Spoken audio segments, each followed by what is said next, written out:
자, 첫 번째 아이템의 이제 핵심적인 이론적인 내용을 정리하는 이제 마지막 시간인데, 지금까지는 정적 팩토리 메서드를 사용하는 장점을 살펴봤어요. 총 5가지를 살펴봤는데, 이번 시간에는 단점 2가지를 살펴볼 겁니다. 이렇게 어떤 정적 팩토리만을 사용할 수 있게끔 만든 클래스가 있단 말이에요. 이것만을 쓰게끔 만들려면, 이렇게 정적 팩토리만을 쓰게 만들려면 우리는 생성자를 이렇게 프라이빗으로 만들어야 됩니다. 그 말인즉슨 이 클래스는 상속을 허용하지 않게 된다는 겁니다. 만약에 우리가 상속을 받고 싶어도 advanced 헷갈리네요. advanced 아니에요. advanced settings가 있을 때 여기서 settings를 상속을 못 받아요. 절대 못 받아요. 이게 이제 단점인데, 이거는 우리가 어떻게 보면은 상속이 아니라 우회할 수 있는 방법으로는 책에서 설명하지만 이렇게 델리게이션, 세팅스를 델리게이션에서 가지고 있고, 이 안에서 이제 세팅을 변경하게 하면 어드밴스드 세팅이 꼭 굳이 상속을 사용하지 않더라도 세팅스에 있는 기능들을 활용할 수 있게 되니까 일종의 장점이라고도 볼 수 있다라고 책에서 얘기하고 있는데, 저도 뭐 동의합니다. 네, 저도 어느 정도 동의를 하고요. 이 세팅스는 정적 팩토리 메서드를 만들지만 또 생성자를 허용하는 경우도 있을 수가 있거든요. 그거는 뭔가 조금 그런 경우도 있을 수가 있겠죠. 이렇게 굳이 생성자를 막지 않는 경우, 그러니까 스태틱한 정적 팩토리도 제공을 하면서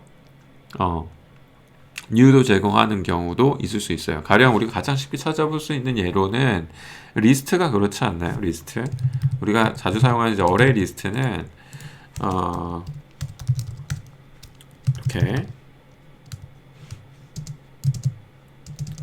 이 타입 인자 없이 쓰는 건 또 되게 오랜만이네요. 어색하네요. 안 쓰니까. 네. 이렇게 new array 리스트를 해서 이렇게 만들기도 하죠. 하지만 이렇게 만들 수도 있습니다. 리스트에 보면 오브가 있거든요. 오브라는 이제 정적 팩토리 메서드가 있어요. 이렇게 스태틱한 팩토리 메서드가 있는데, 실질적으로 구현체는 어레이 리스트가 아닐 수도 있겠죠. 이렇게 보시다시피 아닐 수도 있는데, 여기다가 이렇게 만들 수도 있어요. 그래서 특정한 인터페이스의 구현체를 우리가 생성자를 허용해서 생성자를 통해서 만들 수 있게끔 허용해 줄 수도 있고, 정적 팩토리를 사용해서 만들 수 있게끔 제공해 줄 수 있는 거라, 이거는 이제 사용 방법을 어떤 다양한 방법을 지원할 거냐에 따른 달라질 것 같아요. 네. 자, 이렇게 해서 첫 번째 단점은 상속을 하기 어렵다. 왜냐하면 생성자를 다 막아놓은 경우에 상속을 하기 어렵다. 그리고 두 번째 단점은, 이거는 이제 문서화와 관련되어 있는 건데, 어떤 생성자가 있다고 가정을 할게요. 일단 생성자가 있다고 가정을 하고 만들어 볼게요. 이것도 그냥 둘게요. 네. 정적 팩토리 메서드랑 생성자랑 이제 같이 봐야 되니까 생성자를 하나 더 만들어서, 네, 여기는 생성자, 여기는 팩토리 메서드, 정적 팩토리 메서드입니다. 그리고 자바 도큐먼트는 이렇게 만들 수 있어요. mvn에 자바도 콜론 자바도, 이렇게 하면은 메이븐으로 자바 다큐먼트를 손쉽게 만들 수가 있습니다. 자, 다 만들어졌고, 만들어지면은 만들어진 다큐먼트가 어디서 확인할 수 있냐면요, 여러분들 타겟 디렉토리 밑에 사이트 밑에 index.html이 있어요. index.html을 오픈인 여러분이 사용하는 브라우저 또는 저는 빌트인 프리뷰로 열겠습니다. 빌트인 프리뷰로 열면 이렇게 HTML 파일 볼 수가 있는데, 지금 방금 자바 도구로 만들어준 거예요. 이거 이제 우리 자바 독이라고 부르는 클래스에 있는 어떤 주석을 통해서 클래스에 있는 주석을 통해서 우리가 문서화를 하는 그런 툴이죠. 자바에 들어있는 기본적인 기능입니다. 이것도.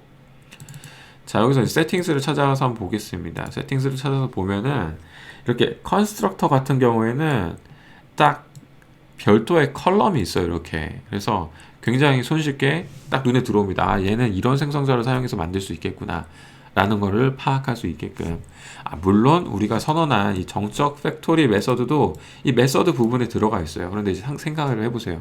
메서드가 이제 많아진다면 이거를 인스턴스를 생성해주는 용도의 메서드를 찾기가 어렵게 되겠죠.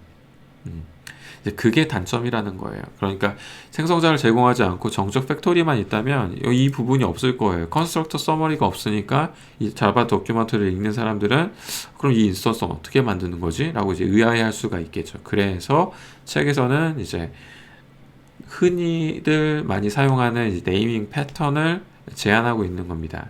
오브라는 이제 이름을 사용하면 이제 오브라는 이름을 사용했을 때는 이제 어떤 매개 변수들을 받아서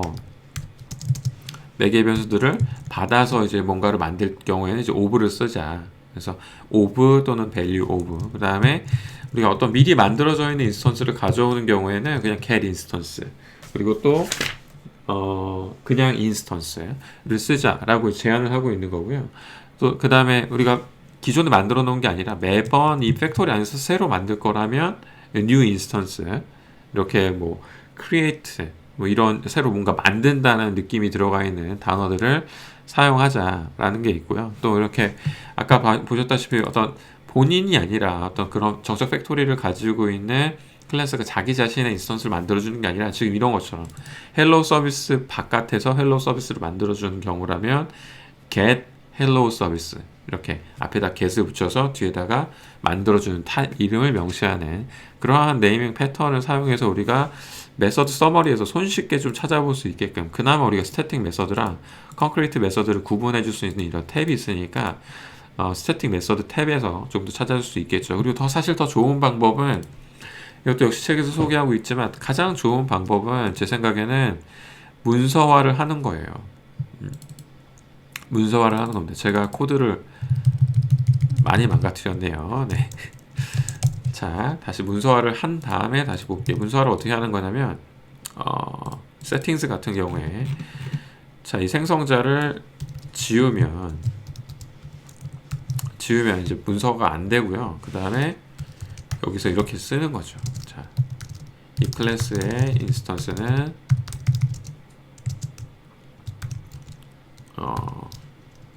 new 인스턴스를 사용해서 사용한다. 이 클래스의 인스턴스가 를 사용해야 한 이 클래스의 인스턴스는 new 인스턴스가 아닌데 지금 여기서는 좋은 이름 패턴이 아닙니다. new 인스턴스가 아니라 여기서는 기존에 만들어져 있는 걸 가져가야 되니까 get 인스턴스를 사용해야 돼요. get 인스턴스. 제가 메서드 이름을 잘못 써놨네요. 네. get 인스턴스를 사용하는 게 맞고 get 인스턴스를 통해 사용한다 라고 적어놓고 여기다가 C라는 태그를 쓰는 거예요. 어떤 걸 더 참고하라. 그리고 자기가 자신이 가지고 있는 메서드를 참조할 때는 그냥 샵으로 참조합니다. 샵으로. 그리고 어떤 특정 밖에 있는 클래스를 참조할 때도 이렇게 클래스 이름 적고 샵으로 하면 돼요. 만약에 헬로 서비스에 있는 뭔가를 참조하고 싶으면 이렇게 하면 되는 거예요. 그런데 여기는 지금 자기 자신이 가지고 있는 거니까 앞에 클래스 이름 부분을 생략을 해도 되고 get instance까지만 적어 놓도록 하겠습니다. 이런 상태 다시 자바도 문서를 생성을 해보면 굉장히 디테일하죠. 여러분들 이런 것까지 가르쳐주는 강의는 아마 못 보셨을 텐데요. 네. 자바독이 상당히 중요한 그러한 일인데 사실 우리가 많이들 등한시하죠. 자, 그래서 보면은 세팅스를 보는 순간 이 클래스 인스턴스 get 인스턴스 얘는 뭔가 팩토리 메서드가 있구나. 얘를 가져오는 뭔가 얘는 일반적인 그런 클래스가 아니고 얘는 생성자를 통해 만들지 않는가 보다 라는 거를 바로 알 수가 있죠. 그리고 이건 C also에 get instance가 들어가니까 바로 그 메서드로 바로 이동해서 이런 메서드를 통해서 만들 수 있구나를 파악하기가 좋아지죠. 그래서 이런 것까지 신경을 쓰시면 이제 완벽하게 생성자 대신 정적 팩토리 메서드를 사용해서 인스턴스를 만드는 기능을 제공할 때 이제 완벽하게 만들 수가 있는 거죠. 만약에 여러분들 중에 이렇게까지 코딩을 해놓은 어떤 포트폴리오 예제 코드가 있다면 저는 굉장히 눈여겨볼 것 같아요. 이렇게 자바도까지 신경 써서 일단은 물어보겠죠. 이 자바 도구 본인이 직접 작성한 거냐고 물어보겠지만 그 의미를 알고 작성한 분들이라면 저는 꽤나 좋게 평가할 것 같아요. 자, 이렇게 해서 첫 번째 아이템, 생성자 대신 정적 팩토리 메서드를 사용하라를 이론 정리를 마치도록 할 거고요. 다시 한번 말씀드리지만 절대로 오해하지 마세요. 그렇다고 해서 생성자를 사용하지 말라는 게 아닙니다. 생성자를 사용하되, 평범한 경우에 생성자를 사용하되 생성자가 반드시 모든 경우에 적절한 것은 아니다. 정적 팩토리 메서드가 적절한 상황이 아닌지 한 번쯤 고려해 보길 바란다 라는 정도의 아이템이라고 생각하시면 좋을 것 같고요.